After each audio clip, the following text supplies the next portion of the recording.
அனைவருக்கும் வணக்கம். நிறைய மேடைகளில் பேசியிருக்கேன். நூல் திறனாய்வுன்னு சொன்னால் பெரிய பெரிய புத்தகங்கள்லாம் நூல் திறனாய்வு பண்ணியிருக்கேன். ஆனால் இந்த புத்தகத்தை அழுகாமல் தடுமாறாமல் பேசிடுவனான்றது எனக்கு தெரியலை. நான் முன்னாடியே சொல்லிடுறேன். ஏன் அப்படின்னா, இயல்பாகவே ரொம்ப இரக்க குணம் இருப்பவர்களால் மட்டும்தான் மனிதத்தின் பக்கம் நிற்க முடியும். அப்படி எப்போதுமே மனிதத்தின் பக்கம் நிற்க வேண்டும் என்று நினைக்கக்கூடியவர்களால் இந்த அரங்கம் நிரம்பி இருக்கிறது. அதுதான் இந்த நிகழ்வினுடைய சிறப்பும் கூட. இந்த நிகழ்வு முழுமையான வெற்றியா நான் பார்க்கிறேன். ஏன்னு கேட்டா ஒரே ஒரு காரணம் தான். திருநங்கைகள் பதிப்பகத்தின் சார்பிலே ஒரு நூலை வெளியிட்டு திருநங்கைகளை பேசி திருநங்கைகளை கேட்க வைப்பது என்பது வெற்றி அல்ல. யாரால் இந்த சமூகம் இப்படி இருக்கிறதோ அவர்களுடைய மனசாட்சியை ஒழுக்கக்கூடிய வகையில் இந்த நிகழ்வை ஏற்பாடு செய்திருக்கிறீர்கள். நான் அழைப்புகளை பார்த்த உடனே எனக்கு ஒரு சின்ன வருத்தம் இருந்தது. அந்த வருத்தமும் இப்ப நிவர்த்தி ஆயிடுச்சு. யாராவது ஒரு திருநர் சமூகத்துல இருக்கவங்களை ரெப்ரசன்டேட்டிவா நூல் திறனாய்வுக்கு போட்டிருக்கலாமே அப்படின்னு நான் நினைச்சேன். நான் நினைச்சதுக்கு காரணம் என்ன அப்படின்னா, இன்னைக்கு சகோதரி கிரேஸ் பானு போன்றவர்கள் நீங்க விரல் விட்டு எண்ணக்கூடியவர்கள் தான் பேச்சாளர்களாகவும் எழுத்தாளர்களாகவும் கருத்தாளர்களாகவும் இருக்காங்க. மற்றவர்கள் பேசுறதுக்கு இந்த சமூகம் தயங்க வச்சிருக்கு. அவங்க பேச தயங்கல. நல்லா வித்தியாசத்தை புரிஞ்சுக்கணும். அவர்கள் பேச தயாராக இருக்கிறார்கள். பேச இந்த சமூகம் தயங்க வைத்திருக்கிறது. அவர்களுடைய குரலை காரணம் காட்டி, அவங்களுடைய சொற்களை காரணம் காட்டி, இப்ப அவங்க பேச விட்டுருந்தீங்கன்னா, அமைதியா பேச விட்டுருந்தீங்க, இல்ல அவங்களோட திருநங்கை சமூகத்துல இருக்கவங்க கூட பேச விட்டீங்கன்னா, ஜெயபாரதி அக்கா 1 மணி நேரம் கூட பேசக்கூடிய வல்லமையை பெற்றவர். இது எனக்கு எப்படி தெரியும் அப்படின்னா, அவங்களுக்கு ஞாபகம் இல்லை, எனக்கு நல்லா ஞாபகம் இருக்கு. ஒரு 3-4 வருடத்திற்கு முன்பு சென்னை சட்டக்கல்லூரி, இப்ப பட்டறைப்பெரும்புதூர் மாத்திட்டாங்க, அதுல எங்களுக்கு நடந்த ஒரு ஜூம் கிளாஸ். அப்ப கொரோனா டைம், 2 வருஷத்துக்கு முன்னாடி. அப்ப எங்களுடைய பேராசிரியர் ஒருவர் திருநங்கைகளுடைய வாழ்வியல் எப்படி இருக்குன்றத ஆன்லைன்ல பேச வைக்கணும்னு முயற்சி பண்ணியிருக்காங்க. அப்ப திருவள்ளூர்ல திருத்தணியில செயல்பாட்டாளராக அவரால் அடையாளப்படுத்தப்பட்டு அக்கா ஜெயபாரதி அவர்கள் அந்த ஜூம் மீட்டிங்ல பேசுறாங்க. அதை நான் மேடையில சொல்லணுன்றதுக்காக அவ்வளவு அழகா தெளிவா ஒரு செயல்பாட்டாளராக என்னென்ன வேதனைகளை நாள்தோறும் நாங்க சந்திச்சுக்கிட்டு இருக்கோன்றத அவங்க பேசினாங்க. அப்ப இந்த சமூகம் மீண்டும் மீண்டும் ஏதோ ஒரு வகையில இவங்களுக்கெல்லாம் பேச வராது, அந்த கேட்டகரியில திருநங்கைகளை மட்டும் அந்த சமூகம் வைக்கல, எல்லாரையும் வச்சிருக்கு. பெண்களைனா அதுலயும் குறிப்பாக தலித் பெண்களை, பார்ப்பனர்கள்னா அவங்க ஏதோ உயர்வா நினைச்சுக்கிட்டு இருக்காங்க. பார்ப்பனர் வீட்டு பெண்களை இப்பதான் கொஞ்ச நாளா பேச ஆரம்பிச்சிருக்காங்க. அதுக்கு முன்னாடி அவங்களுக்கு பேச முடியாது. அப்ப பெண்கள்னாலே இங்க எல்லாராலும் உங்களால முடியாது அப்படின்னு சொல்றப்ப, அதெல்லாம் கிடையாது, வானம் என்ன உங்க அப்பா விட்டு சொத்தான்ற மாதிரி, மேடை என்ன அவங்க அப்பா விட்டு சொத்தா, எல்லாரும் பேசலாம். யாருக்கு அறிவு இருக்கோ, திறமை இருக்கோ, மனிதர்கள் மீது நேசிப்பு இருக்கோ பேசலாம். அந்த வகையில் ரொம்ப அழகா பேசுனீங்கக்கா. இனிமே நல்லா பேசுவேன். நீங்க இப்பவே நல்லா தான் பேசுனீங்க. ரொம்ப சிறப்பாக நூல் திறனாய்வை நிகழ்த்தி இருக்கக்கூடிய திருநர் உரிமை செயற்பாட்டாளர் சகோதரி ஜெயபாரதி அவர்களுக்கும், இந்த நிகழ்வில் தலைமை ஏற்றிருக்கக்கூடிய திருநர் நல செயற்பாட்டாளர் பெரும் மதிப்பிற்கும் மரியாதைக்கும் உரிய அம்மா அருணா அவர்களுக்கும், வரவேற்புரையாற்றிய மிக சிறப்பாக அழகாக கான்ஸ்டிடியூஷன் அப்படின்றது காகிதத்தில் இருக்க வேண்டியதல்ல, செயல்பாட்டில் இருக்க வேண்டியது என்பதை உணர்த்தி இருக்கக்கூடிய டிடி அவர்களுக்கும், எனக்கு பின்னால் திறனாய்வு உரை நிகழ்த்த இருக்கக்கூடிய மூத்த ஊடகவியலாளர், நிறைய புத்தகங்களின் மூலமாக அரசுக்கு அறிவுரையும் வழிகாட்டுதலும், அது எந்த அரசாக இருந்தாலும் சரி, அதை தொடர்ந்து செய்து வரக்கூடிய அருமை சகோதரர் TSS மணி அவர்களுக்கும், இந்த நிகழ்வை நெறியாளுகை செய்யக்கூடிய சகோதரர் ஜாய் அவர்களுக்கும், நன்றி உரையாற்ற இருக்கக்கூடிய தோழர் பூமிகா அவர்கள் உள்ளிட்ட வருகை தந்திருக்கக்கூடிய அனைத்து தோழர்களுக்கும் அன்பான வணக்கம். எனக்கு எவ்வளவு நேரம் கொடுத்துருக்காங்கன்றது தெரியல. நீங்கெல்லாம் சோர்வானதுக்கு முன்னாடி நான் முடிச்சிருவேன், சோர்வான பிறகு இல்லை, சோர்வானதுக்குள்ள முடிச்சிருவேன். நிறைய பிள்ளைங்க குழந்தைங்க வந்திருக்காங்க. எனக்கு நேற்று இன்ஸ்டால நான் அதை போஸ்ட் பண்ணேன். இன்ஸ்டால போஸ்ட் பண்றது பெரிய விளைவை ஏற்படுத்துமா அப்படின்றது உண்மையாவே எனக்கு தெரியாது. ஆனா சமீப காலங்களில் அந்த கல்லூரி மாணவர்கள் இந்த போஸ்ட பார்த்துட்டு தான் இந்த நிகழ்வுக்கு வரேன்னு சொல்லி இங்க 3 பிள்ளைகள் சட்டக்கல்லூரி மாணவர்கள் வந்திருக்காங்க. அவங்களுக்கு நான் என்னுடைய பாராட்டுகளை தெரிவிச்சுக்கிறேன். ஏன்னா அந்த பொண்ணுங்க என்ன முடிச்சு முடிச்சு பார்த்தோன்னே நான் பயந்துட்டேன், எதுக்கு முழிக்கிறீங்கன்னு தெரியலன்னு. அப்புறம் கிட்ட வந்து அக்கா உங்க இன்ஸ்டா போஸ்ட் பார்த்தோம், அதனாலதான் வந்தோம்னாங்க. என்ன படிக்கிறீங்கன்னு கேட்டேன். சட்டக்கல்லூரியில் படிக்கிறேன். அப்ப யாருக்கு போய் சேர வேண்டுமோ அது இந்த நிகழ்வின் மூலமாக போய் சேர்ந்திருக்கிறது. புத்தகம் பாலஸ்தீன பறவை. பொதுவாகவே என்ன இந்த நூல் திறனாய்வுக்கு கூப்பிடுறவங்க என்ன சொல்லுவாங்கன்னா கம்மியா பேச சொல்லுவாங்க. ஏன்னா நான் புத்தகத்தை அப்படியே சொல்லிடுவேன். அதனால புக்கு வாங்குவாங்களான்றது தெரியாதா, மதியம் சொல்லிட்டாங்கல்ல எல்லாத்தையும்ன்ற மாதிரி முன்னாடி இருந்து கடைசி வரைக்கும் சொல்லிடுவேன். ஆனா இந்த புத்தகத்துல உங்களுக்கு நிறைய சஸ்பென்ஸோட நான் முடிக்க போறேன். அந்த சஸ்பென்ஸ் எல்லாம் உங்களுக்கு கலையணும்னா நிச்சயம் வந்திருக்கிற எல்லாருமே புத்தகத்தோடு தான் வெளியே போகணும். ஏன்னா அவ்வளவு சிறப்பான ஒரு புத்தகம். இந்த புத்தகத்தின் மூலமாக அக்கா கிரேஸ் பானு அவர்களை வந்த உடனே நான் இறுக்கமா கட்டி அணைச்சுக்கிட்டேன். அந்த கட்டி அணைத்தலுக்கு பின்பு 3 விஷயம் இருக்கு. ஒண்ணு, ஏதோ ஒரு வகையில் இந்த பொது சமூகத்தில் நாங்களும் ஒருவராக இருக்கிறோம் என்ற குற்ற உணர்வு. அதுக்கு மன்னிச்சிருங்க, எல்லா சார்பாவும் மன்னிப்பு கேட்கிறேன் அப்படின்ற கட்டி அணைத்தல். ரெண்டாவது, சுயநலமற்ற மனிதராக அவர் இருக்காங்க. அவங்க திருநங்கையாக எழுதியிருக்கிறார் அப்படின்லாம் நான் ஒருபோதும் சொல்ல மாட்டேன். அவங்க எல்லா புத்தகமே சுயநலமற்ற மனிதராக இருக்கிறார். அதுதான் தேவை. ஜாதியை கடந்து, மதத்தை கடந்து, பாலினத்தை கடந்து மனிதராக இருப்பதுதான் தேவை. நல்ல மனுஷியா இருக்கீங்கக்கா அப்படின்னு சொல்லி கட்டி அணைச்சேன். 3வது முக்கியமானது, எனக்கு போன வருடம் 2 முறை நான் வெளிநாட்டு பயணங்களுக்கு போனேன். பயண குறிப்பு என்ன, போஸ்ட் கூட நான் போடல. இப்படி கேவலமா இருக்கிய மதிவதனி, எழுத பழகு, எழுது. முதல்ல பயண குறிப்புகளை, நாட்குறிப்புகளை எழுது. தொடர்ந்து கட்டுரை எழுதிட்டு இருக்கேன், ஆனா பயண குறிப்பை நான் எழுதல. குவைத், மலேசியா 2 நாடுகளுக்கு போனேன். அதுல என்ன கொடுமைன்னு கேட்டீங்கன்னா, அவ்வளவு பேசினேன், அவ்வளவு கூட்டங்களுக்கு போனேன். இப்ப வரைக்கும் நீங்க என்கிட்ட கேட்டீங்கன்னா எந்த தேதியில எந்த கூட்டம் பேசினேன்னு கூட நான் குறிச்சு வைக்கல. அப்படி என்னை போல் பயண குறிப்புகளை பதிவு செய்யாமல் இருக்கக்கூடியவர்களுக்கு எழுதி தொலைங்க என்று சொன்னதற்காக அவர்களை நான் கட்டி அணைத்தேன். உண்மையாவே இந்த 3 காரணம். இது எல்லாத்தையும் தாண்டி ஒரு காரணம் என்னன்னா, யாருக்காக நாம் உழைக்கிறோமோ அவங்கதான் நம்மளை அதிகமா திட்டுவாங்க. நாங்கெல்லாம் அந்த கேட்டகரி தான். நாங்க எதுக்காக பேசுறோமோ, யாருக்காக பேசுறோமோ, ஜாதி ஒழிப்பு தான் மனிதர் விடுதலை அப்படின்னு நாங்க பேசினோம்னா, ஜாதிய சிந்தனையோடு யார் இருக்காங்களோ அவங்களுக்கு எங்க மேல காழ்ப்புணர்ச்சி வந்தா ஒரு நியாயம் இருக்கு. ஆனா யாரு ஜாதியை ஒழிக்கணும்னு போராடிட்டு இருக்காங்களோ அவங்களும் திட்டுவாங்க. எதுக்கு அவன் திட்டுறானா ஒரு நியாயம் இருக்கு, நீயும் சேர்ந்து எதுக்கு திட்டுற அப்படின்ற மாதிரி இருக்கும். அப்படி திருநர்களுக்காக உழைக்கக்கூடிய ஒருவரை பொது சமூகத்துல இருக்கிற இல்ல சும்மா சுத்திக்கிட்டு இருக்க யாராவது திட்டினா பரவாயில்ல, அவங்களும் சேர்ந்து எல்ஜிபிடிக்யூ சமூகத்திலேயே அக்கா கிரேஸ் பானுக்கு எதிராக ஒரு அரசியல் நடந்து கொண்டுதான் இருக்கிறது. அதை வெளியிலிருந்து நாங்கள் பார்த்து கொண்டுதான் இருக்கிறோம். அதை வெளிப்படையாக பேசுவதில் எனக்கு எந்த சிக்கலும் இல்லை. ஏன்னா நான் அரசியலில் இல்லை, அதனால எனக்கு எந்த பிரச்சனையும் கிடையாது. நான் மனதில் பட்டதை பேசலாம். அப்ப யாருக்காக நிக்கிறாங்களோ அவர்களிடத்தில் ஏச்சு பேச்சை வாங்கி கொண்டு டெய்லி தீ குடிச்சு காட்டிக்கிட்டே இருக்க முடியுமா? நாங்க இதுக்கு தாங்க பேசுறோம், உனக்கு தாங்க பேசுறோம்னு காட்ட முடியாதுல்ல. அதை நெத்தி பொட்டுல அடிச்ச மாதிரி பயண குறிப்பில் பதிவு செய்திருக்கிறேன். இததான் நான் சொல்றேன், புரிஞ்சுக்கிட்டா என் கூட வா, புரியலன்னா பின்னாடியே துரத்திட்டு வந்து உயிர் எடுக்காம ஓரமா நில்லு அப்படின்றத தெளிவுபடுத்தியிருக்காங்க. அது அவங்களே வெளிப்படையா பேசினாங்களான்னு எனக்கு தெரியல, நான் பேசிடுறேன். அப்ப இந்த புத்தகம், குழந்தைங்க நிறைய பேர் வந்திருக்கீங்க, நான் உங்களுக்கு கதை மாதிரியே சொல்றேன். இதுல மொத்தம் 132 பக்கங்கள் இருக்கு. ஒரு பக்கம் பின்னிணைப்பை விட்டுட்டீங்கன்னா 131 பக்கங்கள். நீங்க எத்தனை பேர் நம்புறீங்கன்னு தெரியல, உங்களுக்கு அங்கிருந்து பார்த்தா தெரியுதான்னு தெரியல. எல்லா பக்கத்துலயும் நான் படிச்சு வச்சிருக்கேன், எல்லா பக்கத்தையும் படிச்சிருக்கேன். இதுல ஒரு செய்தி இருக்குன்னு, ஆனா அவ்வளவு சொல்றதுக்கு நேரம் இல்லை. மிக முக்கியமான ஒரு 11 பக்கங்களை மட்டும் நான் சொல்றேன். முதல்ல என்ன விஷயம் கேட்டீங்கன்னா, இந்த பாலஸ்தீன பறவை அப்படின்றது அவங்களுடைய பயண குறிப்பு. லண்டன் போறாங்க. லண்டன் போகிறப்போ 8 நாட்கள் முழுமையாக லண்டன்ல இருக்கிறார். ஒரு நாள் நான் ஏன் கழிக்கிறேன்னா, அவங்க போனது வந்தது அதையெல்லாம் சேர்த்து 8 நாட்கள் முழுமையாக லண்டன்ல இருக்காங்க. இப்ப லண்டன் அப்படின்றதே ஒரு பிரம்மாண்டத்திற்கான ஒரு பகுதி. அங்க நமக்கு ஞாபகம் வர்றது கேம்பிரிட்ஜ் பல்கலைக்கழகம், ஆக்ஸ்போர்ட் யூனிவர்சிட்டி அப்படின்னு சொன்னாலும் நம்மை போன்றவர்களுக்கு முதல்ல லண்டன் நினைவு வருது. புரட்சியாளர் அம்பேத்கர் 21-22 ஆண்டுகளில் காலகட்டத்தில் அங்க தங்கி இருந்த அவருடைய வீடு. இது எல்லாத்தையும் அவங்க பார்த்திருக்காங்க. இதுல முக்கியமா 3 விஷயம் இந்த புத்தகத்துல.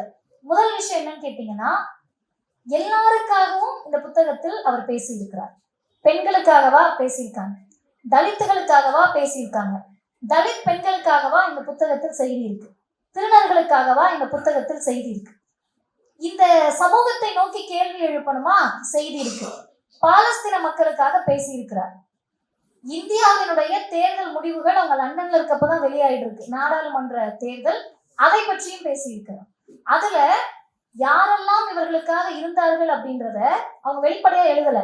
ஆனால் அவங்க சொல்லக்கூடிய தோழர் அப்படின்ற வார்த்தையிலேயே எந்த நாடாளுமன்ற உறுப்பினர்கள் எல்லாம் திருநர்களுக்காக நின்றிருக்கிறார்கள் என்ற செய்தியை அவர் பதிவு செய்திருக்கிறார். அப்ப முதல்ல இவங்க தொடங்குறப்ப விமானத்துல ஏறி பயணிக்கிறது தொடங்குறாங்க. எல்லாருக்கும் ஃபிளைட் அப்படின்னா ஒரு பெரிய எக்ஸ்பீரியன்ஸ் தான்.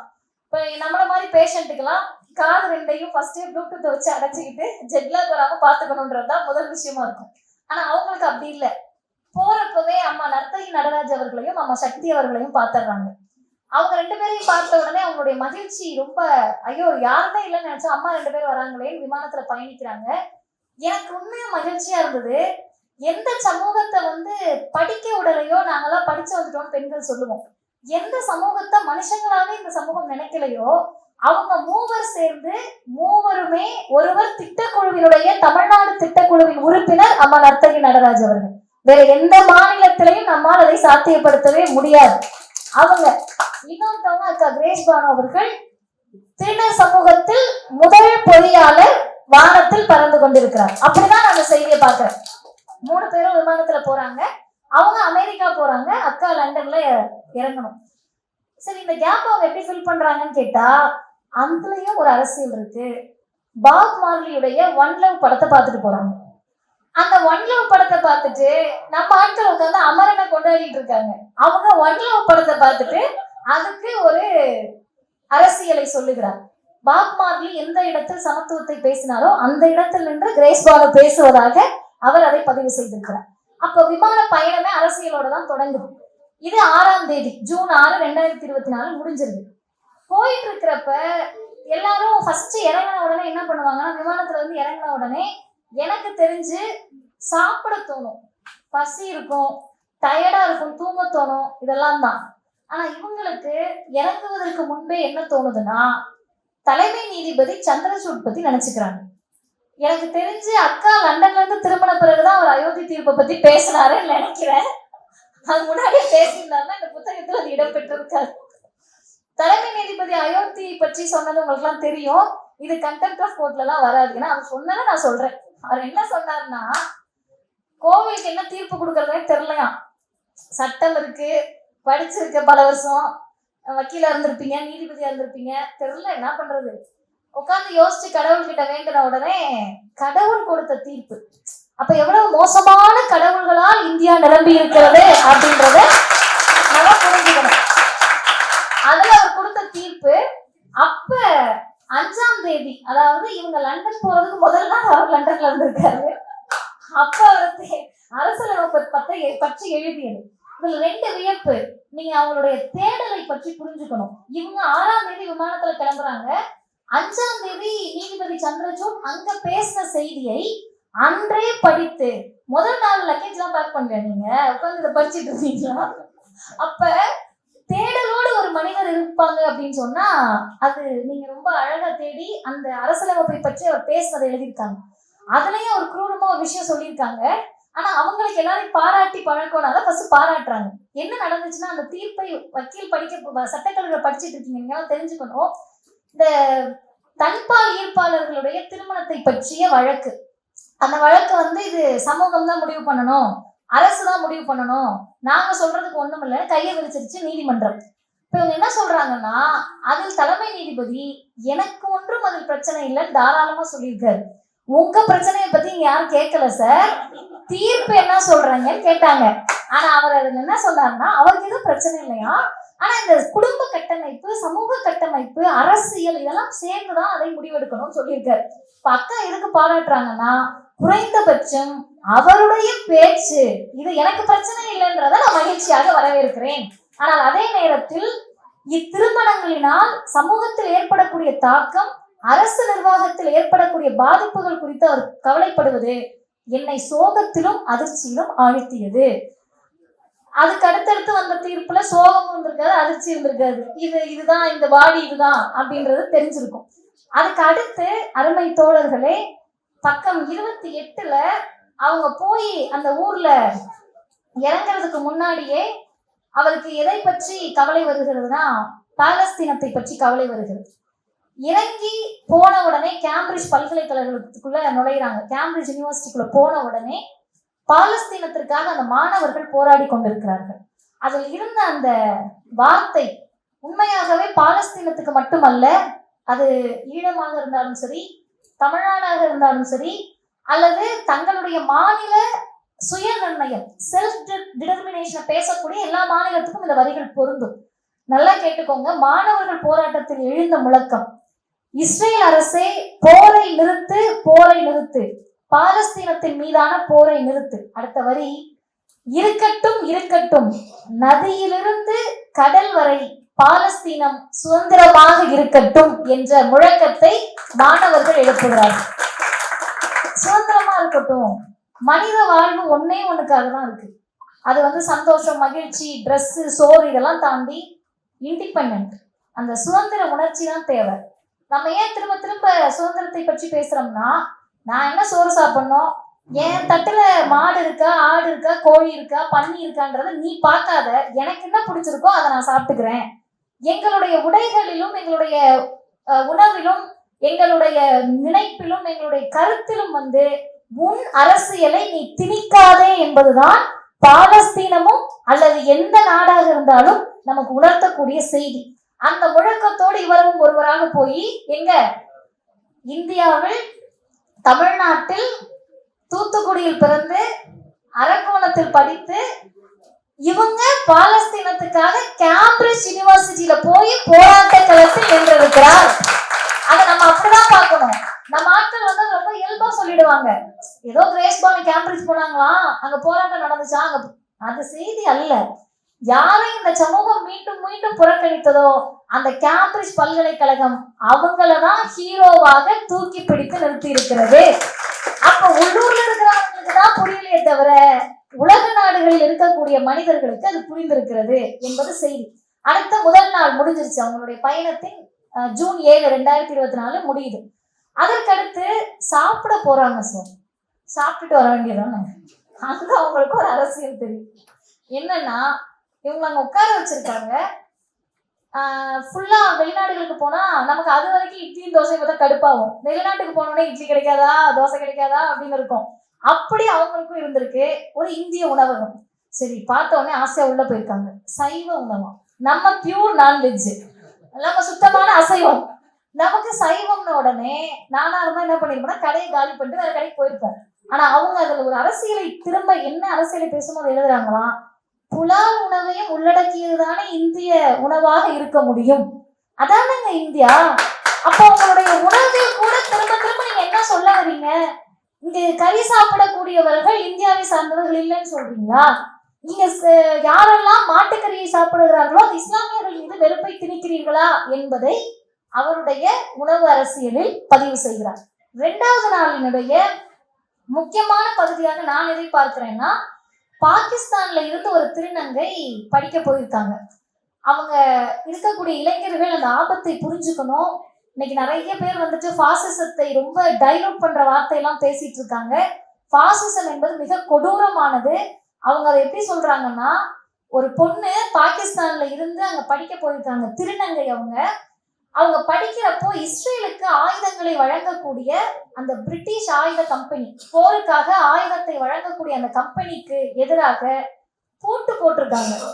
நம்ம எதையோ பேசுறோம். நமக்கு யாரு வீரர்கள் அப்படின்னு கேட்டாலே ஆண்கள் பேர் தான் ஃபர்ஸ்ட் வரும், சுதந்திர போராட்ட தியாகிகள்னா. 2வது ஏதாவது ஃபேன்சி ட்ரெஸ் காம்படிஷன்ல நமக்கு வேஷம் போட்டு விட்டுருந்தாங்கன்னா வேலு நாச்சியாரை பத்தி சொல்லுவோம், இல்லைன்னா ராணி லட்சுமி பாய்னு சொல்லுவோம், இல்லைன்னா அந்த பேர் நமக்கு தெரியாது. ஆனா இவங்க என்ன பண்ணியிருக்காங்கன்னா, மொழி தெரியாத ஊர், மக்களை பற்றி தெரியாது, கடல் கடந்து வானத்தை கடந்து போய் படிக்கிறாங்க. படிக்கிற இடத்துல அந்த பொண்ணு பண்ண வேலை என்னன்னு கேட்டீங்கன்னா, இஸ்ரேல் ராணுவத்துக்கு நீ ஆயுதத்தை அனுப்புறியா, உன் பிரிட்டிஷ் கம்பெனிக்கு பூட்டு போடுறேன்னு நின்றவர் அந்த திருநங்கை தோழர். அவங்களுக்கு அவங்க என்ன தண்டனை கொடுத்திருக்காங்கன்னா, காலில் GPS மாட்டி விட்டுருவாங்களாங்க. நமக்கு கூட இந்த ஜிபிஎஸ்னா 2000 ரூபாய் நோட்டு ஞாபகம் வரணும். 2000 ரூபாய் நோட்டுக்குள்ள ஜிபிஎஸ் இருக்கு, அது வந்து கள்ள நோட்டெல்லாம் ஒழிக்க போறோம் அப்படின்னாங்க. எப்படிதான் முடியும் 2000 ரூபாய் நோட்டுக்குள்ள ஜிபிஎஸ் வைக்கன்னு நினைச்சிட்டு இருந்தோம். ஆனால் இந்த அரசு அடக்குமுறைன்றது எவ்வளவு மோசமானதா இருக்கும்னா, ஒருத்தவங்க காலில் ஜிபிஎஸ் இருக்குன்னா அவங்க போற இடம் எல்லாத்தையும் அதை ட்ராக் பண்ணும். அக்கா கிரேஸ்பான்கிட்ட பேசினா அதை ட்ராக் பண்ணும், யார்கிட்ட நிக்கிறாங்கன்றத ட்ராக் பண்ணும். இப்போ என்ன பண்ணுவாங்களா, நைட்டு 10 மணிக்கு அதை கழட்டிடணுமா. சரி 10 மணிக்கு கழட்டிட்டு வெளியே போகலாமான்னா 10 மணிக்கு மேல வெளியே போகக்கூடாது, சார்ஜ் போடுற டைம் நைட்டு. அப்ப இவங்க என்ன சொல்றாங்கன்னு கேட்டா, அது அவங்க பேசிக்கிட்டு இருக்கப்ப இவங்களுடைய தேடல் அதிகமாகி கூகுள்ல பிரிட்டிஷே எப்படி இருக்குன்னா நம்மால அதை விட பயங்கரமான ஆளாச்சே, வேற ஏதோ கொண்டு வந்திருப்பாரு அப்படின்னு உங்களுக்கு பிரதமர் பக்கம் நினைவு திரும்பி போய் தேடுறாங்க. வாய்ப்பு இருக்கக்கூடியவர்கள் அந்த சட்டத்தை பற்றி கூகுள் பண்ணியாவது பாத்துருங்க. மாதிரி சிறைகள் மற்றும் சீர்திருத்த சேவைகள் சட்டம் 2023. உங்களுக்கு இந்த வருஷம் சந்தேகம் வந்துச்சுன்னா ஞாபகம் வச்சுக்கோங்க, 14க்கு பிறகு வந்த எல்லா சட்டமுமே இந்தியாவுக்கு விரோதமான மோசமான சட்டங்கள் தான். அதனால வருடத்தை பற்றி நீங்கள் கவலைப்பட வேண்டாம். அதுலயும் அவங்க சொல்லக்கூடிய அரசியல், அருமை தோழர்களே, தயவு செய்து நான் சொல்லுவது போல அக்கா கிரேஸ்பானு அவர்களையோ அல்லது இங்க இருக்கக்கூடிய செயற்பாட்டாளர்களையோ நீங்கள் திருநங்கை என்ற பதத்துக்குள்ள கூட சுருக்காதீங்க. அவங்கள மிகச்சிறந்த மனித நேயர்களாக தான் என்னால பார்க்க முடியுது. ஏன்னா அவங்க என்ன சொல்றாங்கன்னா, இந்த சட்டத்தை முதலா யார்கிட்ட தெரியுமா இந்தியாவுல பண்றாங்க, ஜம்மு காஷ்மீர்ல தான் இதை ஃபர்ஸ்ட் டைம் இம்ப்ளிமெண்ட் பண்ணி இஸ்லாமிய இளைஞர்கள் கிட்ட தான் இந்த ஜிபிஎஸ் கருவியை மாட்டலாமா என்பதை இந்த இந்திய அரசு யோசிக்கிறதுன்னு சொன்னா, அரச பயங்கரவாதம் என்பது எல்லைகளை கடந்து இங்க இருக்கக்கூடிய சிறுபான்மையினர் மக்கள் மீது திணிக்கப்படுகிறது. அதுக்கு அடுத்து 3வது நாள் அந்த ஜூன் 8, அதுல வந்து உங்க எல்லாருமே இந்த அட்டையை வாங்கியிருப்பீங்கன்னு நினைக்கிறேன். வாங்காதவங்க அவங்க கொடுக்குறாங்க, வாங்கிக்கோங்க. அதுல இருக்கக்கூடிய அந்த வார்த்தைகள் தான் 3வது நாள்ல மிக முக்கியமானது. நான் வந்து அடிப்படையில் அறிவியல் படித்திருக்கிறேன் என்பதை எல்லா இடத்துலையும் சொல்லுவேன்.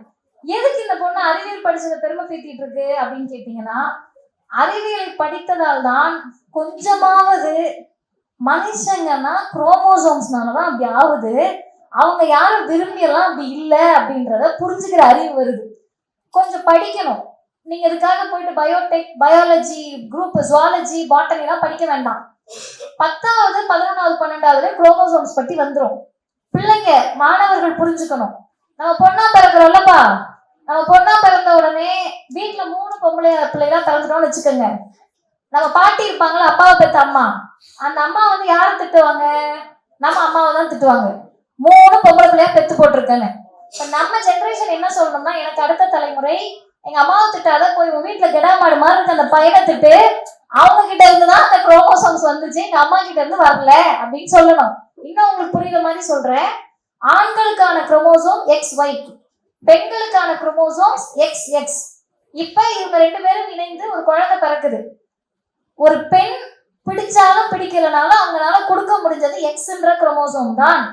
ஆணிடமிருந்து வருவதுதான் Xஆ Yஆன்னு தீர்மானிக்குது. ஒருவேளை அந்த ஆண் கிட்ட இருந்து X குரோமோசோம் வந்தா பெண்கள், Y வந்தா ஆண்கள். அப்ப நம்ம பெண்ணா பிறந்துட்டோம், நம்ம வீட்டுல இருக்கக்கூடிய அம்மாவை திட்டினா, நீ போய் அப்பாவை திட்டு பாட்டி, நான் சயின்ஸ் படிச்சிருக்கேன் அப்படின்னு சொல்லணும் என்ற அறிவு நமக்கு வரணும். இதே குறைந்தபட்சம் அடுத்த தலைமுறைக்காவது வரணும். அப்போ இந்த வார்த்தைகளை விட வேற எந்த வார்த்தை இந்த பொது சமூகத்தை உழுக்க முடியும் என்பது எனக்கு தெரியல. அது இந்த புத்தகத்தில் 47வது பக்கத்தில் இருக்கிறது. அதுவும் உங்களுக்கு எதுக்கு ஞாபகம் வருதுன்னு கேட்டா, அங்க இருக்கக்கூடிய சென்ட் மேரிஸ் சர்ச்சுக்கு போறாங்க. இங்கிலாந்தினுடைய லண்டனில் இருக்கக்கூடிய சென்ட் மேரிஸ் சர்ச்சுக்கு. அந்த சர்ச்சில் தான் ஸ்டீஃபன் ஹாக்கின்ஸ் உடைய உடல் வைக்கப்பட்டிருந்ததாம். ஸ்டீஃபன் ஹாக்கின்ஸ்னே இங்க யாரும் தெரியாதவங்க தான் உட்கார்ந்துட்டு ஜாதியை தோற்றுவித்து தலித்துகள்லாம் இப்படிதான் இருக்கணும், அவங்களெல்லாம் புறக்கணிக்கிறோம்னு சொல்லி திருநர்கள் சமூகத்தை புறக்கணிக்கிற எல்லாம் யாருன்னு கேட்டீங்கன்னா ஸ்டீஃபன் ஹாக்கின்ஸே யாரும் தெரியாதவங்க தான். அப்ப இவர்த முட்டாள் கூட்டத்திற்காக நாம் கவலைப்பட்டு கொண்டே இருக்க வேண்டாம், நாம் முன்னேறி செல்லுவோம் என்பதை ஸ்டீஃபன் ஹாக்கின்ஸ் உடைய உடல் அங்க வைக்கப்பட்டிருந்தது. அப்ப அவர் தான் சொன்னாரு, ஒரு பாட்டு ஞாபகம் வரும் எனக்கு, 9 கோள்களும் ஒன்றாய் காண பிள்ளையார் பட்டி வர வேணும்னு வாங்க நம்ம ஆளுங்க. 9 கோள்கள் தெரிஞ்சா என்ன ஆவறது, எங்கேயா இருக்கீங்க பிள்ளையார் பட்டின்ற மாதிரி காஸ்மாலஜின்னு சொல்லக்கூடிய பிக் பேங் பெரு வெடிப்பை பற்றி ஸ்டீஃபன் ஹாக்கின்ஸ் தான் வெளியிடுறார் அவருடைய ஆய்வை. குழந்தைகள் தெரிஞ்சுக்கணும், ஸ்டீஃபன் ஹாக்கின்ஸ் என்ற அந்த அறிவியலாளர் இயற்பியலாளருக்கு நடக்க முடியாது, உட்கார முடியாது, அவர் ஒரு மாற்றுத்திறனாளி, பேச முடியாது. மருத்துவர்கள் சொன்னார்கள் எண்ணி 2 ஆண்டுகளில் மரணித்து விடுவீர்கள். அவங்க சொன்ன பிறகுதான் அவர் பிக் பேங் தியரி பற்றி ஆய்வையே வெளியிட்டார். அப்ப நம்மால் முடியாதது எதுவுமே இல்லை என்பதை நிரூபித்தவர் ஸ்டீஃபன் ஹாக்கின்ஸ். அதுக்கு அடுத்து அவங்க சொல்றாங்க, இந்த காஸ்மாலஜி அண்டவியல் பற்றி எல்லாம் ஸ்டீஃபன் ஹாக்கின்ஸ் சொன்னாரு, இதுவரைக்கும் கவனிக்காதவங்க இப்ப நல்லா கவனிச்சுக்கோங்க. இந்த திருநர் சமூகமும் இந்த பிரபஞ்சத்தின் பெருவெடுப்பில் தோன்றி அண்டத்தில் ஊர்ந்து சூரிய வெப்பத்தில் குளித்து வெடித்து வந்த புவியிலும் நகர்ந்து உயிரின் பரிணாமங்களில் ஊர்ந்து மனித உடலாய் உருவெடுத்து என் பாலினத்தை வெளிக்காட்டும் போது நான் எப்படி இந்த சமூகத்திற்கு அந்நியமானேன் என்ற கேள்வியை எழுப்பியிருக்கிறேன். சூரிய வெப்பத்துல தானே நீங்க எல்லாம் வெடிச்சு செதறி எல்லாம் புல் பூண்டு எல்லாம் அப்படிதானே வந்துச்சு. வெடிக்கிற வரைக்கும் நான் உன் கூடயே இருந்தேன். அது வெடித்து கிளம்பி பூமியாக உருவாகி நான் மனிதராக உருவாகி என் பாலினத்தை நான் தேர்ந்தெடுக்கும் போது நான் எப்படி அந்நியமானேன். அதெல்லாம் ஸ்லிப்பர் ஷாட் இல்லை. அதுக்கு அடுத்தவங்க சொன்னதுதான், நல்லா கேட்டுக்கோங்க. இதுவரை நம்ம சேனல்ல வேற எடுத்துட்டு இருக்காங்க, அதனால யார் யாருக்கு போகணுமோ அது போயிடும். இந்த சமூகம் விஞ்ஞானத்தை ஏற்றுக்கொள்ளுமாயின் என் உணர்வுக்கு இந்த சமூகம் அந்நியப்பட்டது. இந்த சமூகம் விஞ்ஞானத்தை ஏற்றுக்கொள்ளுமாயின் என் உணர்வுக்கு இந்த சமூகம் அந்நியப்பட்டது. இந்த சமூகம் விஞ்ஞானத்தை ஏற்றுக்கொள்ளவில்லை எனில் நான் இந்த சமூகத்திற்கு அந்நியமாவேன். சயின்ஸை ஏத்துக்கிட்டனா நம்ம 2 பேரும் ஒன்னா இருப்போம், உனக்கு விளங்கும் புரியும். நீ சயின்ஸை ஏத்துக்கலையா, நான் அந்நியமாவேன். எப்படி இந்த சமூகம் அறிவியல் கண்டுபிடித்த அலைக்கற்றைகளில் மிதந்து கொண்டே என் உடலையும் என் உணர்வையும் அந்நியப்படுத்துகிறது.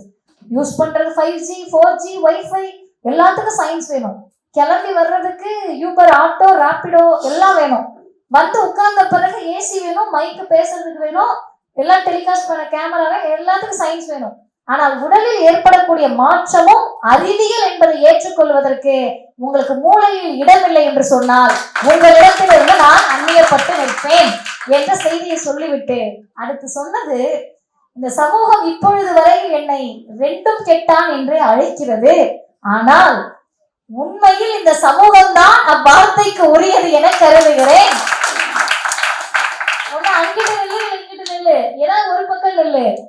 கார்த்திகை தீபம் வந்தா தீபம் ஏற்றுவீங்க, அடுத்த நாள் வந்து தீபம் பத்தி இருந்துச்சுன்னா நெருப்புன்னு கத்தாம ஐயோ நெருப்பு நெருப்புன்னு கத்துவீங்களே. எம்ஆர் ராதா ஒரு படத்துல சொல்லியிருப்பாரு, நீ தானே நெருப்பு வந்து தெய்வம்னு, பத்தி ஏற்ற மட்டும் அது எப்படி நெருப்பு ஆகுதுன்னு கேட்பாரு. இப்ப எப்பவுமே சமூகத்துக்கு இரட்டை இடைப்பாடு இருந்துகிட்டே இருக்கும். டபுள் ஸ்டாண்டர்ட் தான். நான் என்னையும் சேர்த்து சொல்லுகிறேன். நமக்கு எது லாபகமானதோ அப்போ ஒரு ஸ்டாண்ட் எடுப்போம், நமக்கு எது பிடிக்கலையோ அப்போ ஒரு ஸ்டாண்ட் எடுப்போம். அது மனித புத்தி, மனித இயல்பு. ஆனால் குறைந்தபட்சம் நேர்மையான முடிவுகளை எடுப்பதற்கு நம்ம இந்த புத்தகம் உந்தி தள்ளுகிறது. அதற்கு அடுத்து 4வது நாள், நான் ஒரு 10 நிமிஷத்துல முடிச்சிடுறேன். பக்கம் 60. இது பாலஸ்தீன பறவை அப்படின்னு இந்த புத்தகத்துக்கு ஏன் பேர் வந்துச்சு அப்படின்றத நான் இந்த 10 நிமிஷத்துல சொல்ல மாட்டேன். அதுக்குதான் சஸ்பென்ஸ். நீங்க போய் அந்த புத்தகத்தை வாங்கி படியுங்க. இவங்க போனது லண்டன், அவங்க பார்த்தது கேம்பிரிட்ஜ், ஆக்ஸ்போர்ட், அம்பேத்கருடைய இல்லம். ஏன் புத்தகத்துக்கு பேர் பாலஸ்தீன பறவை? எதற்காக அந்த தலைப்பு வந்தது? அது பாலஸ்தீன பெண் என்று தலைப்பில்லை, பாலஸ்தீன குழந்தை என்று தலைப்பில்லை, பாலஸ்தீனம் என்று தலைப்பில்லை. பாலஸ்தீன பறவை என்றால் பாலஸ்தீனத்தில் எந்த பறவையை பற்றி அவர் பேசியிருக்கிறார் என்பதை இந்த புத்தகத்தினுடைய 53வது பக்கத்தில் இருக்கிறது. தயவு செய்து வந்திருக்கக்கூடிய இளைஞர்கள் வாங்கி படியுங்க. ஏன் இளைஞர்கள் வாங்கி படியுங்கன்னு சொல்றேன்னா, நம்ம தான் போய் சேர்க்க முடியும், போய் சொல்ல முடியும், விஷயத்த மற்றவங்க கிட்ட சொல்ல முடியும். இருக்கிறதுலயே சுயநலம் என்னன்னு கேட்டா, நமக்கு தெரிஞ்சது நம்ம கூட வச்சுக்கிறது, நமக்கு மட்டும் தெரிஞ்சிச்சு அப்படின்னு 10 பைசாக்கு பிரயோஜனம் கிடையாது. மற்றவர்களிடத்தில் அதை உரையாடுங்கள். அதற்கடுத்து பக்கம் 60, 5வது நாள். நான் சீக்கிரமா லண்டன் போயிட்டேன்க்கா. 5வது 6வது பக்கத்துக்கு வந்துட்டேன். குழந்தைங்களை பாக்குறாங்கங்க. அவங்க பிள்ளைங்க இஸ்லாமிய குழந்தைகள் என்று நான் நினைக்கிறேன். அந்த குழந்தைங்க வந்து பூச்செடியை நட்டு வச்சுக்கிட்டே வராங்க. பூச்செடியை நட்டு வச்சுக்கிட்டே வர்றப்ப இவங்களுக்கு புரியல, எதுக்கு பூச்செடி நட்டுட்டே வராங்க அந்த குழந்தைங்க. பாலஸ்தீனத்துக்காக போராட்டம் அந்த கல்லூரியில நடந்துட்டு இருக்கு அப்படின்னு அவங்க கேட்கிறப்ப அவர்கள் சொல்லுகிறார்கள், குண்டுகளை வீசுகிற போது குண்டுகள் முளைக்காது, பூக்களினுடைய விதைகள் தான் பூக்களாக விதைக்க முடியும். அந்த அன்பை நாங்கள் விதைக்கிறோம். இந்தியாவினுடைய நிலையும் அதுதான். வெறுப்பு அரசியலுக்கு மத்தியில் அன்பு என்ற விதைகளை ஒவ்வொரு நாளும் நாம் விதைத்துக் கொண்டே இருக்க வேண்டும் என்ற செய்தியை தான் அந்த குழந்தைகளின் வடிவத்தில் அவர் பார்த்திருக்கிறார். அதற்கு அடுத்து எனக்கு என்னன்னு கேட்டா, நிறைய பேர் சொல்லுவாங்க, பெரியார் கிட்ட கூட ஒரு தடவை கேட்டிருக்காங்க, நீங்க என்ன இந்தியாவில எல்லாம் இப்படி மூடத்தனமா இருக்காங்கன்றீங்க அப்படின்னு. வெளிநாட்டுல வந்து ஒரு செய்தியை காட்டி, இங்க பாருங்க ஐயா, வெளிநாட்டுல கூட இப்படி இருக்காங்க அப்படின்னு காட்டியிருக்காங்க. பெரியார் ஒரே வார்த்தை சொல்லியிருக்காரு, முட்டாள்தனம் என்ன உன் வீட்டு சொத்தாயா, அது எல்லாத்துக்கும் தான் இருக்கும் அப்படின்னா. அப்ப எல்லாருக்கும் இருக்கும். அதுக்கு குறிப்பு பக்கம் 67 இருக்கு. ஒரு அம்மா லண்டன்ல போய் நின்றுட்டு ஒரு காடை பிடிச்சு நின்று இருக்காங்க. கருக்கலைப்பு குற்றம், குழந்தைகளை வாழ விடுங்கள் அப்படின்னு ஒரு காடை வச்சுட்டு நின்று இருக்காங்க. அது என்ன கேக்குறாங்கன்னா, நான் அதை பார்த்துட்டு ஒரு கேரக்டர், அவங்க பேரை நான் கடைசி வரை சொல்ல மாட்டேன், அவங்க கிட்ட அவங்க கேட்டிருக்காங்க, என்னடா இது ஒண்ணுமே புரிய மாட்டேங்குதுன்னு பார்த்துட்டு, கருக்கலைப்பு என்பது பெண்களின் உரிமை, பெண்ணின் உடல் ஆணின் உடைமை அல்ல என்பது என் கருத்து. பெண்களின் கற்பு குறித்து, கற்பப்பை குறித்து பெரியாரின் சிந்தனையை அந்த தோழரிடம் எடுத்து கூறினேன். அப்ப அவங்களுக்குள்ள நிரம்பி இருக்கிறது அம்பேத்கரும் பெரியாரும் மனிதமும் தான் நிரம்பி இருக்கிறது. அந்த கருக்கலைப்புன்னு உடனே நம்ம ஆளுங்களை பாருங்க, இங்க இருந்து ஜாதி அங்க அமெரிக்காவுக்கு லண்டனுக்குள்ள கொண்டு போயிட்டாங்க. கடல் தாண்டி போகிற போதே எல்லாத்தையும் சேர்த்து நிரப்பி வச்சுட்டு போயாச்சு. ஏன்னா மூளையில அதானே இருக்கு, அதெல்லாம் எடுத்துட்டு போயாச்சு. பெண்ணடிமைத்தனத்தை விடல, அங்கேயும் கார்த்திகை தீபம் கொண்டாட வச்சாச்சு. எல்லாமே லண்டன்லயும் நடக்குது, அமெரிக்காவில நடக்குது. அப்ப பெண் உடல் என்பது ஆணினுடைய உடைமை அல்ல. நான் எத்தனை குழந்தை பெற்றுக்கணும்ன்றத சாரதா முடிவு பண்ணுவாரு. நான் எத்தனாவது குழந்தையோட முடிச்சுக்கணும்ன்றத சாரதா முடிவு பண்ணுவாரு. நான் எனக்கு இந்த குழந்தை வேண்டாம் அபாஷன் பண்ணிடலான்றத சாரதா முடிவு பண்ணுவாரு. புள்ள பிறந்தோடனே பேகை தூக்கி தோல்ல போட்டு கிளம்பிடுவாரு ஆபீஸ்க்கு. அப்புறம் இது கையா கையான்னு கத்துனாலும் பியா பியான்னு கத்துனாலும் நான் தான் பாத்துக்கணும். அது நல்லா வளர்ந்துருச்சுன்னா சாரதான் காரணம். அது உருட்டாம போயிடுச்சுன்னா எப்படி வளர்த்துருக்கா பாரு பிள்ளைய அப்படின்னா, இதுக்கு நாங்கள் அனுமதிக்க முடியாது. எங்களுடைய உடல் எங்களுடைய உரிமை என்பதை லண்டனில் நின்றும் அங்கிருந்த தோழர்களுக்கு வகுப்படுத்தி விட்டு அக்கா கிரேஸ் கான் அவர்கள் வந்திருக்கிறார். அதற்கு அடுத்து பக்கம் 71, 81 இதெல்லாம் நான் அப்படியே ஓரலா சொல்லிடுறேன். அதுக்கடுத்து நான், ஏன்னா அதுக்கடுத்து சார் பேசணும். இந்த ஓடி விளையாடு பாப்பா அப்படின்ற பாட்டு எல்லாருக்குமே தெரிஞ்சிருக்கோங்க. பாரதியார்னாலே நமக்கு அதுதான் ஈஸியா மனப்பாடமாகும். காலை எழுந்தவுடன் படிப்பு, பின்பு கனிவு கொடுக்கும் நல்ல பாட்டு, மாலை முழுவதும் விளையாட்டுன்னு சொல்லி. இது அரசியல் ரீதியாக எனக்கு ஒரு கருத்து இருக்கிறது, ஆனால் அதை சொல்லுவதற்கான இடம் இது இல்லை. ஏன்னா அவங்களுடைய மனதுக்கு நெருக்கமான பாடலாக அது இருந்திருக்கு. ஏன் அப்படின்னு கேட்டீங்கன்னா, ஓடி விளையாடு பாப்பா அப்படின்றது குழந்தைகளுக்கானது. ஆனால் நாங்கள் திருநர் சமூகத்தை சார்ந்தவர்கள் அது வரைக்கும் ஓடி விளையாண்டுட்டு தான் இருந்தோம். எங்களுடைய பாலினத்தை நாங்கள் கண்டுபிடித்த பிறகு நாங்கள் ஓடி விளையாட நினைத்தாலும் அந்த சமூகம் எங்களோடு சேர்ந்து விளையாடுவதற்கு தயாராக இல்லை. இதெல்லாம் கொடுமையின் உச்சம். அந்த குழந்தை பருவம் 12 வயசுல இருந்து 18 வயசு வரைக்கும் விளையாட தோணும். அவங்க விளையாட போறப்ப அவங்களுடைய நடையை காட்டி உடையை காட்டி நீ தான் விளையாட வராதுன்னு சொல்றது கொடுமை. எனக்கு தெரிந்து ஒரு சகோதரர் என்கிட்ட சொன்னாரு, அந்த 2 விஷயங்கள் என்ன ரொம்ப ஒரு மாதிரி எமோஷனலா இருந்துச்சு. அவர் என்ன சொன்னாருன்னா, தோழர் நீங்க எல்லாம் ஒரு வயசுல நடக்க பழகிருப்பீங்க, நான் 20 வயசுல தான் தோழர் நடக்க பழகுறேன் அப்படின்னாரு. ஏன் அப்படின்னு கேட்டா, ஆணுக்குன்னு ஒரு நடை இருக்கு, பெண்ணுக்குன்னு ஒரு நடை இருக்கு. நான் வந்து என்னுடைய பெண்மையை உணர்ந்து நடக்க தொடங்கினேன். ஸ்கூல் காலேஜ் போற பக்கம், டியூஷன் போற பக்கம்லாம் என்ன திருநர்களுக்கு என்னெல்லாம் இந்த சமூகம் கேடுகட்ட பெயர்களை வைத்து அழைக்குமோ அதெல்லாம் அவர் சொல்லி கூப்பிட்டுருக்காங்க. அப்ப அவங்க கிட்ட இருந்து நான் யாரும் தெரியக்கூடாதுன்னு ஆணை போல நான் நடந்து பழகினேன் தோழர். ஆனா எனக்கு அது வரல, அதனால இன்றைக்கு நான் திருநங்கை என்ற அடையாளத்தோடு நடக்கிறேன்னு சொன்னாங்க. இப்ப நான் சொன்னேன், ஆணுக்கு ஒரு நடை பெண்ணுக்கு ஒரு நடை இப்படின்லாம் இருக்குல்ல, இவங்க புத்தி எவ்வளவு கேவலமான புத்தினா, காலிருந்து நடப்பவரையும் கேலி செய்யும், கால் இல்லாமல் இருப்பவரையும் கேலி செய்யும், இவர்கள் அவ்வளவுதான், நீங்க அதை பத்தி கவலைப்படாதீங்கன்னு சொன்னேன். அப்ப அந்த விளையாட்டு என்பதை பிஞ்சு குழந்தைகளை முளையிலேயே கிள்ளி எறிகிறீங்க, அதுக்கு பாலினத்தை காரணம் சொல்றீங்கன்னா இது ஒரு சமூகமா என்ற கேள்வியை எழுப்புகிறார். இப்படியே தொடரக்கூடிய இதில் இன்னும் ஒரு 3 செய்திகளோடு நான் நிறைவு செய்கிறேன். அம்பேத்கருடைய நினைவு இல்லத்துக்கு செல்கிறார். அம்பேத்கருடைய நினைவு இல்லத்துக்கு போகிற போதே அங்க என்ன வாசகம் இருக்குன்னா, இந்தியாவின் சமூக நீதிக்காக போராடிய அம்பேத்கர் 1921 முதல் 22 வரை வாழ்ந்த இல்லம் அப்படின்னு இருக்கு. நல்லா கேட்டுக்கணும். இந்த சமூகத்தில் இருக்கக்கூடிய ஜாதிய சிந்தனையோடு ஆதிக்க ஜாதிய மனநிலையோடு இருக்கக்கூடியவர்கள் இந்தியாவில் தலித்துகளுக்காக போராடிய அம்பேத்கர் என்று லண்டன் எழுதி வைக்கல, இந்தியாவின் சமூக நீதிக்காக போராடிய அம்பேத்கருடைய நினைவு இல்லம் என்று எழுதி வைத்திருக்கிறார்கள். அந்த இல்லத்திற்குள் இவங்க போறாங்க. அப்ப போய் என்ன பார்த்தாங்க, அங்க நின்று என்ன பண்ணாங்கன்றதெல்லாம் நீங்க புத்தகத்துல வாங்கி வாசிக்கணும். எல்லாத்தையும் சொல்லிட்டு போனாங்க, அடுத்த நோட் கூட மாட்டாங்க. அதுக்கு அடுத்த கட்டமாக இது எல்லாத்தையும் சேர்த்து இந்த புத்தகம் முழுமையும் ஒரு வார்த்தை நிரம்பி இருக்கிறது. அது பாலஸ்தீனா. எங்க நிரம்பி இருக்கு அப்படின்னு கேட்டீங்கன்னா, காலையில எழுந்திருக்கிறாங்க, விடியுது, லண்டன் குளிரு, சரியான குளிர், ஜூன் மாசம். அது இவங்க இருக்கிறது என்னன்னு கேட்டீங்கன்னா, தேம்ஸ் அந்த நதிக்கரை ஓரத்துல இருக்காங்க, குளிர் நடுங்குது. இவங்க கூட இருக்கிறவங்க எல்லாம் போர்வையை போத்திட்டு தூக்கிட்டு இருக்காங்க. இவங்களுக்கு இந்திய நேரப்படி முழிப்பு வந்துருது. முழித்த உடனேயே போனை எடுக்கிறாங்க.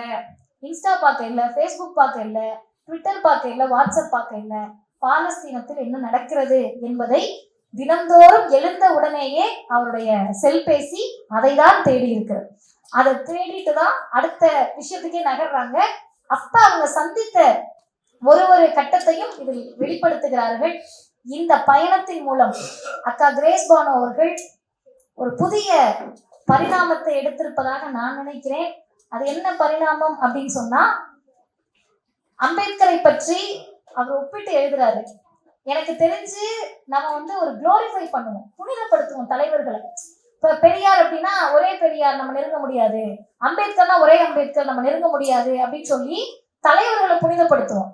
ஆனா அம்பேத்கரும் சரி பெரியாரும் சரி என்ன சொன்னாங்கன்னா, தயவு செஞ்சு என்னை திட்ட கூட செஞ்சிரு, என்னை கடவுளா மட்டும் பாத்துறாத, கடவுளா பாத்துட்டா கேள்வி கேட்டே தொலைய மாட்டேன், அதனால என்னை கடவுளா பார்க்காத அப்படின்னு சொன்னாங்க. எனக்கு தெரிந்து இந்தியா இல்ல உலக வரலாற்றிலேயே புரட்சியாளர் அம்பேத்கரோடு அவருடைய வாழ்வியலை ஒப்பிட்டு எழுதிய ஒரே எழுத்தாளர் அவங்கதான். இந்த வருஷம் நான் பிறந்தேன், எனக்கு 150 வருஷம் 100 வருஷத்துக்கு முன்னாடி பிறந்ததால அம்பேத்கரால் அதை செய்ய முடிஞ்சிருக்கு. ஒருவேளை அதுக்கும் 100 வருஷம் முன்னாடி பிறந்திருந்தா அம்பேத்கரால் இதை செய்திருக்க முடியுமான்னு எனக்கு தெரியல. நான் இப்ப பிறந்ததுனாலதான் என்னால் இதை செய்ய முடியுது. 100 வருஷத்துக்கு முன்னாடி பிறந்திருந்தேன்னா என்னால் இதை செய்திருக்க முடியாது. அம்பேத்கர் எழுதிய கட்டுரை, இவர் எழுதிய கட்டுரை, அம்பேத்கர் தொடங்கிய மூக் நாயர், இவர் தொடங்கிய திருநங்கை பிரஸ், இது ரெண்டையும் ஒப்பிட்டு எழுதக்கூடிய அந்த நேரத்தில் புதிய பரிணாமத்தை அடைந்திருக்கிறார். இந்த நேரத்தில் இருவருக்கு நன்றி சொல்லி என்னுடைய உரையை நான் முடிக்கலங்க, இருவருக்கு நன்றி சொல்றேன் இருங்க. பாலஸ்தீன பறவை முழுவதுமே நம்மை சிறகடித்து லண்டனுக்கு பறக்க செய்து, எதுக்கு அவங்க லண்டன் போனாங்கன்னே நீங்க யாரும் கேட்கல. எதுக்கு போனாங்கன்னா சுத்தி பார்க்க போல. நம்ம எதாவது நினைச்சுக்க கூடாது, பயங்கரமா காசு இருக்கு போல லண்டன் போயிருக்காங்க அப்படின்னா நம்ம என்ன பெரிய ஆள் அங்க 15 லட்சத்துக்கு கோட் சூட்டை போட்டுட்டு கை கொடுக்குற நாட்டுக்கெல்லாம் போயிட முடியுமா? சும்மா கிடையாது. அவங்க எதுக்கு புரிஞ்சிச்சுல, அவங்க எதுக்கு போனாங்கன்னா தன்னுடைய உரையை நல்லா கேட்டுக்கோங்க, தன்னுடைய உரையை கேம்பிரிட்ஜிலும் ஆக்ஸ்போர்டிலும் உரையாற்றுவதற்காக கருத்தாளராக லண்டனால் வரவேற்கப்பட்டவர் சகோதரி கிரேஸ் பானு அவர்கள். அது ஒண்ணு. இப்ப இதுல யாருக்கு நன்றி சொல்லணும் அப்படின்னு கேட்டீங்கன்னா, மல்லிகா என்ற ஒரு ஆகச்சிறந்த தோழருக்கு அக்கா கிரேஸ் பானு மூலமாக நான் நன்றி சொல்லுகிறேன். ஏன் அந்த மல்லிகான்ற பெயரை நான் சொல்லலைன்னா, இந்த புத்தகத்தின் ஒவ்வொரு பக்கத்திலும் மல்லிகா நிறைந்திருக்கிறார்கள். அவங்க யாருன்னு கேட்டீங்கன்னா, ஒரு திருநங்கை சகோதரி, லண்டன் கேம்பிரிட்ஜில் படித்துக் கொண்டிருக்கிறார்.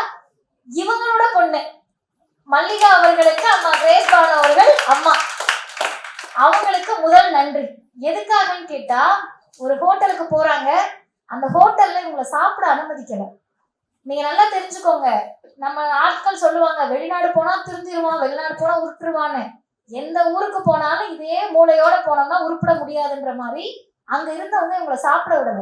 ஏன் சாப்பிட விடலன்னு கேட்டா, அந்த மல்லிகா என்ற ஆய்வு மாணவரை, ஆகச்சிறந்த அறிவாளியை எங்களோட ஹோட்டல்ல இருந்து சில்வர் ஸ்பூனை போன வாரம் நீ தான் திருடிட்டு போனன்னு சொல்லியிருக்காங்க.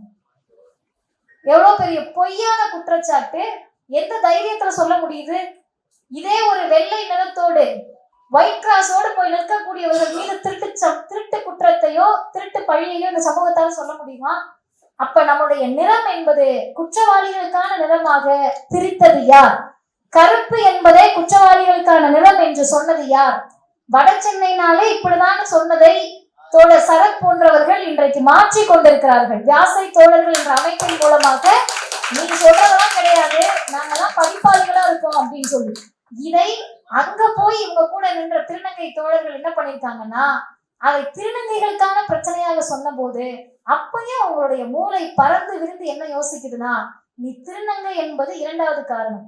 முதல் காரணம், இயல்பாகவே நம்முடைய நிறத்தை பார்த்து இவர்களுக்கு நிறவெறி இருக்கிறது, இந்தியால இருந்து வந்திருக்கோம்னு தெரியுது, டிரான்ஸ்போபியா ஹோட்டல் இது, இதுக்குள்ள யாரும் போகாதீங்க என்ற முழக்கத்தை எழுப்பி விட்டுதான் அங்கிருந்தும் இவர் வந்திருக்கிறார். இத்தனை புரட்சிகளை நாள்தோறும் செய்து கொண்டிருக்கிறீர்கள். ஒற்றை வரியோடு உங்களை பற்றியும் திருநங்கை பதிப்பகத்தை பற்றியும் உங்களுக்காக உழைத்துக் கொண்டிருக்கக்கூடிய சக தோழர்கள், ஒருத்தர் பேரா நான் சொல்லல, இங்கு உழைக்கக்கூடிய எல்லா தோழர்களுக்கும் ஒரே ஒரு செய்திதான். பெரியார் அவரை பற்றி அறிமுகப்படுத்திக்கிட்டப்ப சொன்னாரு, எனக்கென்று தேசப்பற்று கிடையாது. ஆன்டி இந்தியன் தான் அப்ப இருந்து அவரு. எனக்கென்று தேசப்பற்று கிடையாது, எனக்கென்று ஜாதி பற்று கிடையாது, எனக்கென்று மதப்பற்று கிடையாது, எனக்கென்று மொழி பற்று கிடையாது, எதுவுமே இல்லைன்னா நீ யாரு? எனக்கு இருப்பதெல்லாம் மனித பற்று ஒன்றுதான் என்று சொன்னால், அந்த மனித பற்றோடு இயங்கக்கூடிய அக்கா கிரேஸ் பானு அவர்கள் நிறைய எழுதுங்க, நாங்க நிறைய படிக்கிறோம், திருந்துறோம், திருந்தி மற்றவர்களை திருத்துவதற்கு முயற்சி செய்கிறோம். திருநங்கை பிரஸ் அனைவரின் சார்பாக வாழ்த்துக்களை தெரிவித்து முடிக்கிறேன். நன்றி.